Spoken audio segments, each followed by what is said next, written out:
quand on parle d'illumination, on parle de son optimum, de son maximum en esprit. Et à la fin, de faire un avec le grand tout. De faire un avec le grand tout.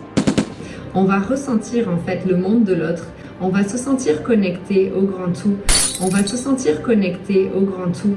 On va ressentir nos guides, notre conscience supérieure et les aspects spirituels de la vie.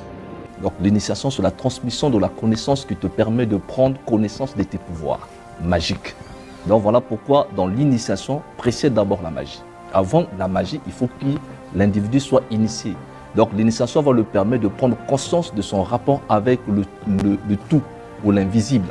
Le tout ou l'invisible. De faire un avec le grand tout. De faire un avec la dimension christique. De la dimension Christ, un état d'esprit. Je répète parce que c'est la chose la plus importante. Christ, ce n'est pas une personne, un état d'esprit. Christ n'est pas uniquement une personne. Christ n'est pas uniquement Christ de Jésus, de Mashiach, le oint et son onction. Christ est aussi une société. Voilà pourquoi Christ n'est pas un homme seulement, Christ est un état. Et 3, pas une propriété du christianisme, mais une aspiration universelle. Et avant toute chose, j'aimerais juste préciser que je parle de la conscience christique en tant que principe universel, donc vraiment en dehors de tout dogme ou de toute croyance religieuse. Cet état christique, c'est l'état de la fusion de votre esprit individuel avec l'esprit cosmique universel, avec l'esprit fondamental.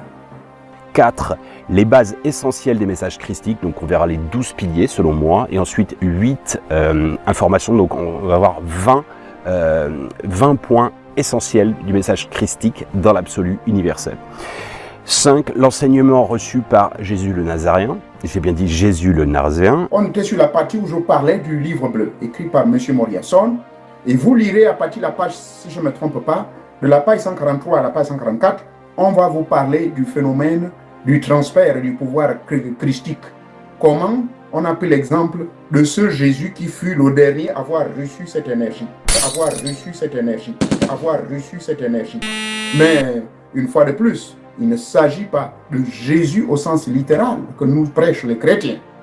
C'est pour cela que vous verrez que l'église orthodoxe, qui est pratiquée par les juifs, qui est pratiquée par les grecs, qui est pratiquée par les éthiopiens, cette église-là ne vous parlera pas de Jésus de Nazareth ou des histoires que les chrétiens la font.